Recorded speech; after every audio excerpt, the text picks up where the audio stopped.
ॐ कृष्णाय वासुदेवाय हरये परमात्मने प्रणतक्लेशनाशाय गोविन्दाय नमो नमः। गोविन्दाय नमो नमः।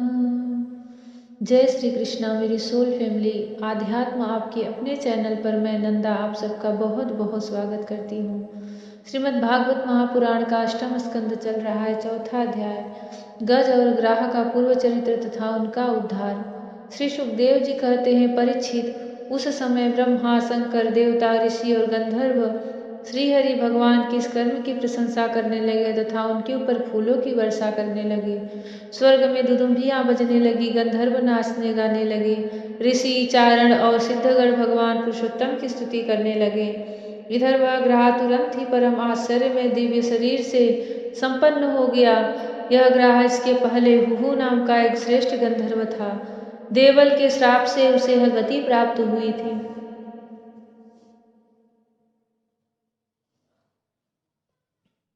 अब भगवान की कृपा से वह मुक्त हो गया। उसने सर्वेश्वर भगवान के चरणों में सिर रखकर प्रणाम किया। इसके बाद वह भगवान के सुयश का गान करने लगा। वास्तव में अविनाशी भगवान ही सर्वश्रेष्ठ कीर्ति से संपन्न है। उन्हीं के गुण और मनोहर लीलाएं गान करने योग्य हैं। भगवान की कृपा पुण्य स्पर्श से उसके सारे पाप ताप नष्ट हो गए। उसने भगवान की परिक्रमा करके उनके चरणों में प्रणाम किया और सबके देखते देखते अपने लोक की यात्रा की।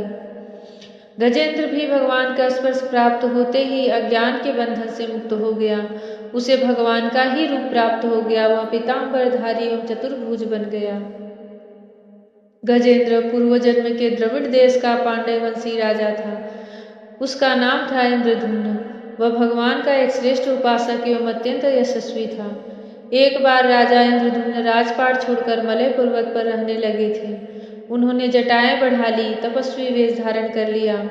एक दिन स्नान के बाद पूजा के समय मन को एकाग्र करके एवं मौन व्रती होकर वे सर्वशक्तिमान भगवान की आराधना कर रहे थे। उसी समय दैव योग से परम यशस्वी अगस्त्य मुनि अपनी शिष्य मंडली के साथ वहां आ पहुंचे। उन्होंने देखा कि यह प्रजा पालन और गृहस्थोचित अतिथि सेवा आदि धर्म का परित्याग करके तपस्वियों की तरह एकांत में चुपचाप बैठकर उपासना कर रहा है। इसलिए वे राजा इंद्रदुम्न पर क्रुद्ध हो गए। उन्होंने राजा को यह श्राप दिया, इस राजा ने गुरुजनों से शिक्षा नहीं ग्रहण की है, अभिमानवश परोपकार से निवृत्त होकर मनमानी कर रहा है। ब्राह्मणों का अपमान करने वाला यह हाथी के समान जड़बुद्धि है, इसलिए इसे वही घोर अज्ञानमयी हाथी की योनि प्राप्त हो। श्री सुखदेव जी कहते हैं, परीक्षित, श्राप एवं वरदान देने में समर्थ अगस्त्य ऋषि इस प्रकार श्राप देकर अपनी शिष्य मंडली के साथ वहां से चले गए। राजर्षि इंद्रदुम्न ने यह समझकर संतोष किया कि यह मेरा प्रारब्ध ही था। इसके बाद आत्मा की विस्मृति करा देने वाली हाथी की योनि उन्हें प्राप्त हुई। परंतु भगवान की आराधना का ऐसा प्रभाव है कि हाथी होने पर भी उन्हें भगवान की स्मृति हो ही गई। भगवान श्रीहरि ने इस प्रकार गजेंद्र का उद्धार करके उसे अपना पार्षद बना लिया। गंधर्व, सिद्ध, देवता उनकी इस लीला का गान करने लगे और वे पार्षद रूप गजेंद्र को साथ ले गरुड़ पर सवार होकर अपने अलौकिक धाम को चले गए। कुरुवंश शिरोमणि परीक्षित, मैंने भगवान श्री कृष्ण की महिमा तथा गजेंद्र के उद्धार की कथा तुम्हें सुना दी। यह प्रसंग सुनने वालों के कलिमल और दुस्वप्न को मिटाने वाला एवं यश, उन्नति और स्वर्ग देने वाला है। इसी से कल्याण कामी दीर्घगण दुस्वप्न आदि की शांति के लिए प्रातः काल जगते ही पवित्र होकर इसका पाठ करते हैं। परीक्षित, गजेंद्र की स्तुति से प्रसन्न होकर सर्वव्यापक एवं सर्वभूत स्वरूप श्री हरि भगवान ने सब लोगों के सामने ही उसे यह बात कही थी।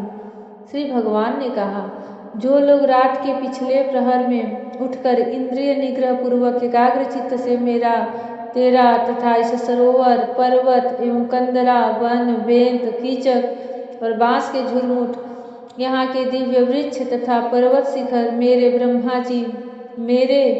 ब्रह्मा जी और शिव जी के निवास स्थान, मेरे प्यारे धाम, क्षीर सागर, प्रकाशमय श्वेतदीप, श्रीवत्स, कौस्तुभ मणि, वनमाला, मेरी कौमुद की गदा, सुदर्शन चक्र, पांचजन्य शंख, पंछीराज गरुड़, मेरे सूक्ष्म कला स्वरूप शेष जी, मेरे आश्रम में रहने वाली लक्ष्मी देवी, ब्रह्मा जी, देवर्षि नारद, शंकर जी तथा भक्तराज प्रहलाद, मत्स्य, कच्छप, वराह आदि अवतारों में किए हुए मेरे अनंत पुण्यमय चरित्र, सूर्य, चंद्रमा, अग्नि, ओमकार, मत्स्य, मूल प्रकृति, गौ, ब्राह्मण, अविनाशी, सनातन धर्म, सोम, कश्यप और धर्म की पत्नी दक्ष कन्याएं, गंगा, सरस्वती, अलकनंदा, यमुना, एरावत, हाथी, भक्त शिरोमणि, ध्रुव, सात ब्रह्मर्षि और पवित्र कीर्ति, नल, युधिष्ठिर, जनक आदि महापुरुषों का स्मरण करते हैं वे समस्त पापों से छूट जाते हैं, क्योंकि ये सब के सब मेरे ही स्वरूप हैं। प्यारे गजेंद्र, जो लोग ब्रह्म मुहूर्त में जागकर तुम्हारी की हुई स्तुति से मेरा स्तवन करेंगे, मृत्यु के समय उन्हें मैं निर्मल बुद्धि का दान करूंगा। श्री सुखदेव जी कहते हैं, परीक्षित, भगवान श्री कृष्ण ने ऐसा कहकर देवताओं को आनंदित करते हुए अपना श्रेष्ठ शंख बजाया और गरुड़ पर सवार हो गए। जय श्री कृष्ण। भगवान श्री कृष्ण सबको अपनी निर्मल मति दे। यह गजेंद्र मोक्ष कोई भी प्रातःकाल ब्रह्म मुहूर्त में पढ़ता है और रात्रि में शयन से पहले पढ़ता है, भगवान उसके सारे कष्टों को हर लेते हैं और उसे अपनी दिव्य भक्ति प्रदान करते हैं। भगवान श्री कृष्ण का यह अद्भुत स्रोत मोक्षदायिनी है, मुक्तिदायिनी है। गजेंद्र जड़ बुद्धि का था, वह श्राप से युक्त था, परंतु